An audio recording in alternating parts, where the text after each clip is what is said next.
timbul, itu artinya dampak. Sosial informatika, sosial itu yang masyarakat sekitar kita ini, ya kan, yang di luar sana itu namanya sosial. Makanya kita adalah masuk ke ya informatika adalah materi atau pelajaran yang terkait dengan teknologi.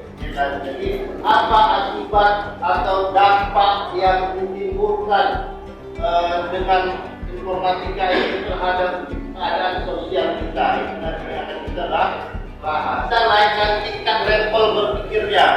Dan nanti kita mencoba untuk memilah, ya kan, informasi itu, kemudian menyimpulkan nanti. Kemudian mempraktekkan bagaimana cara memilah atau menyimpulkan informasi itu. Nanti kita akan coba ya di pertemuan kita pada pagi hari ini. Oke, sebelum kita memulai pelajaran ya, sebelum kita mulai, kita berdoa terlebih dahulu. Oke, berdoa dimulai. Selesai. Ini siapa yang tidak hadir hari ini? Dua orang akan absen di akhir pertemuan ya. Pertemuan akan absen. Baik, lihat ya. Oke, kita mulai. Jadi model pembelajaran kita hari ini adalah dengan tatap muka dan nanti kita akan pakai perangkat masing-masing berkelompok, namanya project based learning. Ya, belajar berkelompok, nanti menemukan masalah, kemudian kita akan mencari solusi dari masalah tersebut. Ya, dan itu juga yang akan nanti kamu videokan sebagai bahan tugasmu untuk mencari dan memilah informasi itu publik atau informasi itu privat. Oke, kemudian profil Pancasila. Tahu profil Pancasila? Belajar sepanjang hayat. Belajar sepanjang hayat. Tahu artinya? Artinya belajar dari kecil sampai tua. Kalau sekarang belajar sampai tua nanti tidak berhenti belajar. Itu artinya belajar profil Pancasila ya. Nanti ya pastinya bernalar kritis karena kita akan mencari informasi publik dan informasi privat beserta umumnya. Kemudian gotong royong, kalau nanti kolaborasi atau berkelompok, saling bergotong royong untuk mencari suatu solusi. Oke, baik. Kemudian nanti sampai pembelajaran kamu memahami ketersediaan data dan informasi lewat aplikasi media sosial, memahami keterbukaan informasi, memilih informasi publik atau privat, dan menerapkan etika serta menjaga keamanan diri. Oke, menjaga keamanan diri. Tujuannya yang pertama ya, kamu nanti mampu memilah informasi publik dan privat. Privasi ya kan, dari kata privasi artinya hanya untuk diri sendiri. Publik atau publik yang bisa disebar, semua orang bisa tahu, gitu ya. Kemudian kamu mampu nanti menganalisis informasi itu privat atau publik, ya, menganalisis dan tahu. Kamu menganalisis dan menyimpulkan dampak positif dan negatif, bisa ya, dampak positif dan negatif. Kemudian yang berikutnya kamu nanti mampu mempraktekkan bagaimana menjaga informasi privat. Mempraktekkannya bagaimana? Ya, menggunakan perangkat. Kalau yang pakai HP nanti menggunakan perangkat. Kita praktekkan bagaimana menjaga informasi privat tersebut, ya kan? Kemudian kamu memahami dampak tersebarnya informasi ke ruang publik. Informasi privat itu nanti dampaknya apa? Tersebarnya informasi privat ke ruang publik itu kamu nanti harus paham, ya kan? Jangan asal-asalan menyebarkan informasi privat. Oke, baik, ini silakan dijawab. Apa pentingnya melindungi identitas digital kita?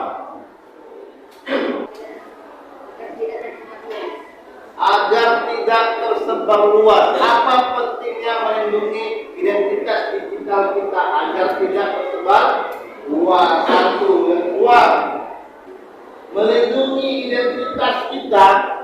Identitas digital itu identitas yang ada di media-media sosial. Selain media sosial, misalnya kau punya YouTube, ya kan, punya Facebook, apa pentingnya melindungi identitas itu? Tadi supaya tidak tersebar luas. Selain itu, supaya tidak disalahgunakan oleh orang lain. Lanjut, supaya tidak tersebar luas, supaya tidak disalahgunakan orang lain. Terus, apa kira-kira melindungi identitas kita? Apa identitas digital yang kau punya? Apa aja kalau ditanya? Nama, ya. Kalau ada kita beridentitas diri, pasti pertamanya nama, kemudian kemudian alamat, kemudian ya usia, kemudian tanggal lahir, kemudian nomor apa? Nomor telepon, nomor siswa, alamat tadi sudah, kemudian nama orang tua. Cara identitas tadi itu yang mana? Yang mana yang perlu kita sembunyikan atau yang bersifat privat? Yang bersifat privat nomor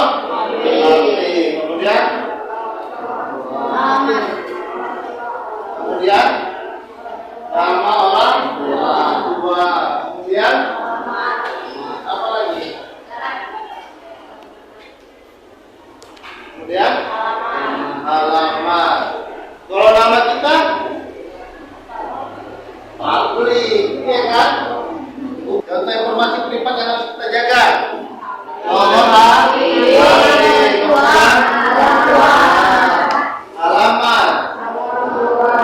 Itu privat halaman itu. Publik alamat. Kalau pesan online itu apa perlu kau sembunyikan? Tidak. Contoh privat, password, nomor aktif, nomor PIN, ya kan?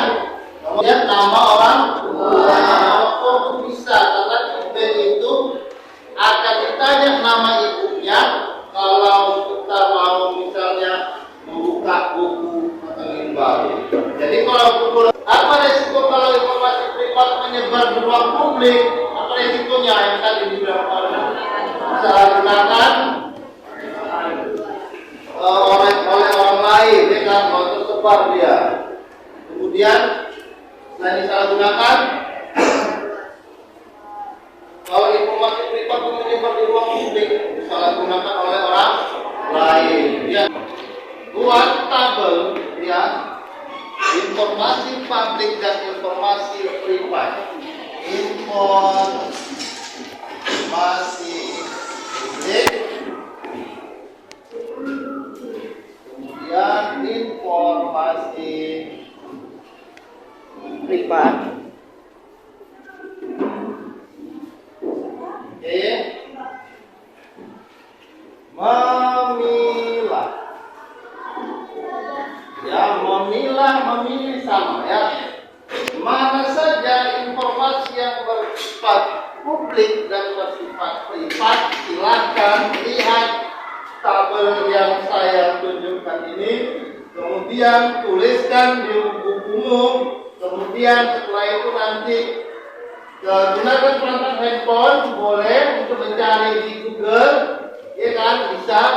Baik anak-anak kami, ayo kita membuat sebuah kelompok di mana kelompok ini akan bekerja sama untuk menentukan atau memilah informasi publik dan informasi yang bersifat privat. Silakan. Ya. Oke, anak-anak kami, kelompoknya sudah terbentuk. Silakan ya memilah ya, memilah informasi publik dan informasi yang bersifat privat. Boleh menggunakan perangkat teknologi untuk mencari informasi di situs Google. Ya, silakan. Nanti setelah selesai kita akan meminta perwakilan dari setiap kelompok untuk menuliskan, ya, dari tabel yang sudah diberikan ini mana-mana saja yang masuk informasi tersebut privat atau publik. Ya, digambar dulu tabelnya. Apa? Ya boleh, yang itu tergantung yang kau buat nanti jelasnya kita akan uji nanti, ya kan. Boleh dicari di situs Google, ya, itulah gunanya HP-mu. Ada yang mau bertanya? Ya, silakan. Nama Surel. Alamat Surel itu adalah surat elektronik atau alamat email. Silakan, ya. Udah selesai diskusinya. Baik, sekarang kita akan melihat hasil diskusi dari setiap kelompok. Siapa kelompok yang mau memberikan hasil diskusinya? Di tangan, ya, silakan. Oke, baik.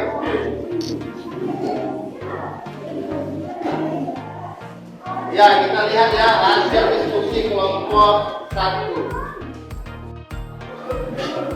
Ya, lihat apa-apa saja hasil kelompok diskusi. Kelompok 2, informasi publik, apa-apa saja dari tabel yang tadi. Kita buka, ya, tabelnya, kita lihat.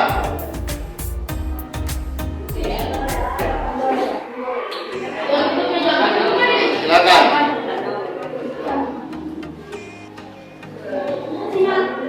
Ya.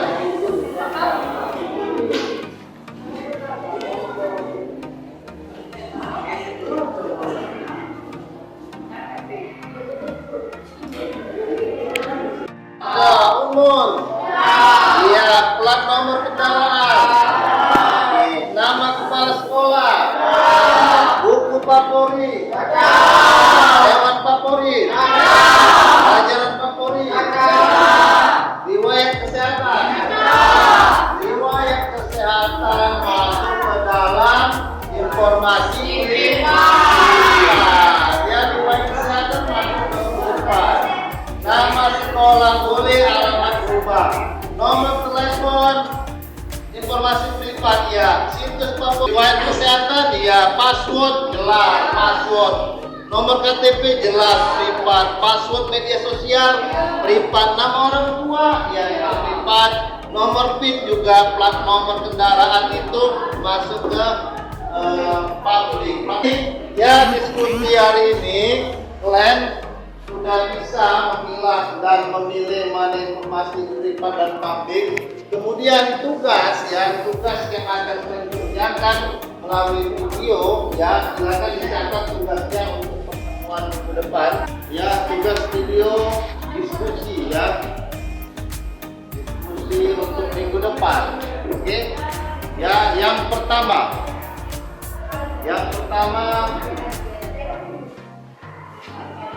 nanti kamu diskusikan, ya, bagaimana langkah-langkah melindungi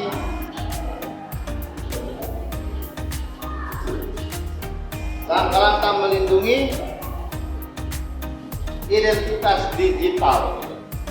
Nanti tips perlindungan data pribadi. Ya, diskusikan nanti, ya, tips melindungi bagaimana, ya, tips bagaimana melindungi data pribadi. Udah diskusinya udah ada, kemudian ambil videonya, kemudian satu orang nanti membacakan hasil diskusinya seperti tadi.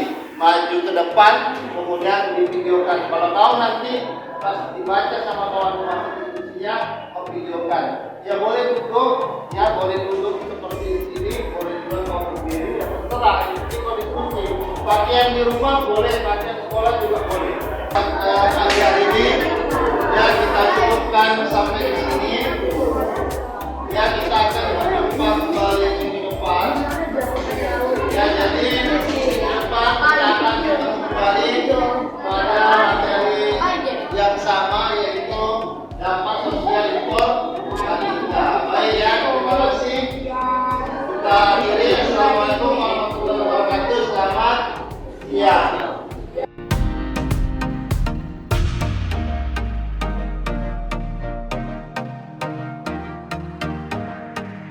Assalamualaikum warahmatullahi wabarakatuh. Kami dari kerja kelompok informatika kelas 87 beratasnamakan Amelia Sari, Harum Laili Ramadhani, Kaila Andina Sibuan, Fitri Laila Putih, Rita Nabila, Hesti Alia Malai. Kami akan menjelaskan beberapa langkah yang dapat diambil untuk mencegah pencurian identitas digital. Yaitu 1. Diskusikan langkah-langkah melindungi identitas digital. Langkah-langkah untuk melindungi identitas digital termasuk 1. Menggunakan kata sandi yang kuat, menggunakan kata sandi yang unik dan kuat untuk akun online Anda. 2. Mengaktifkan autentikasi 2 faktor. Aktifkan fitur autentikasi 2 faktor di akun online Anda. 3. Menghindari berbagi informasi pribadi secara terbuka. 4. Memperbarui perangkat lunak dan aplikasi. Pastikan perangkat lunak dan aplikasi di perangkat Anda selalu diperbarui dengan versi terbaru. 5. Menggunakan koneksi internet. Assalamualaikum warahmatullahi wabarakatuh. Perkenalkan, kami dari kelompok informatika dari kelas 87. Perkenalkan, nama saya Azhar Novilia. Perkenalkan, nama saya Endosya Fitri. Perkenalkan, nama saya Rifa Arika. Perkenalkan, nama saya Dwi Lestari. Perkenalkan, nama saya Ane Febriani. Di dunia yang terhubung secara digital saat ini, perlindungan data pribadi sangatlah penting. Kita harus berhati-hati terhadap penyadapan dan pencurian identitas oleh para penjahat cyber. Namun ada beberapa langkah yang dapat diambil untuk mencegah pencurian identitas digital. 1. Kita harus menggunakan kata sandi yang kuat dan unile untuk akun kita, serta menjaga kata sandi tetap aman dan tidak berbagi dengan orang lain. 2. Berhati-hati dengan email atau pesan yang mencurigakan. 3. Jangan bagikan data pribadi dengan orang yang tidak dikenal. Assalamualaikum warahmatullahi wabarakatuh. Perkenalkan, nama saya Zahra Amelia Putri. Nama saya Leila Sofian. Nama saya Naila Salsabila. Nama saya Naila Tanjung. Kami dari kelas 85 pelajaran informatika akan membacakan hasil diskusi tugas kelompok. Saya akan membacakan hasil diskusi tentang cara melindungi informasi digital dan bagaimana cara dalam menyikapi informasi yang bersifat hoax. Pertama-tama saya akan menjelaskan apa itu informasi digital. Informasi digital adalah proses mengubah berbagai informasi kabar atau berita dan format analog menjadi format digital, sehingga lebih mudah diproduksi, disimpan, dikelola, dan didistribusikan. Berikut adalah cara-cara dalam melindungi informasi digital. Yang pertama, simpan data secara offline. Yang kedua, pilih website yang aman. Ketiga, pastikan koneksi internet yang aman. Keempat, pakai kata sandi yang kuat. Kelima, lakukan autentifikasi 2 faktor. Keenam, gunakan enkripsi pada aset digital. Ketujuh, rutin lakukan backup. Kami dari kelompok 5 dari kelas 85 akan memperkenalkan diri. Perkenalkan, nama saya Zarmiyanti. Perkenalkan, nama saya Gisel Sinaga. Perkenalkan, nama saya Cindy Agustina. Perkenalkan, nama saya Kristina Simaputri Istanbul. Perkenalkan, nama saya Ayunaila Saki dari kelas 84. Bagaimana langkah-langkah melindungi identitas digital? 2. Tips bagaimana melindungi data pribadi? Jawabannya 1. Style penting untuk melindungi identitas digital. 1. Teliti dalam membaca perizinan akses aplikasi dan website. 2. Pakai email berada untuk kebutuhan tip akun. 3. Berhati-hati saat menggunakan wifi publik. 4. Klik link baru. 5. Beri ke tanda tangan elektronik. 2. Cara melindungi data pribadi. 1. Pastikan data terenkripsi. Cara pertama adalah memastikan bahwa data pribadi kita terenkripsi saat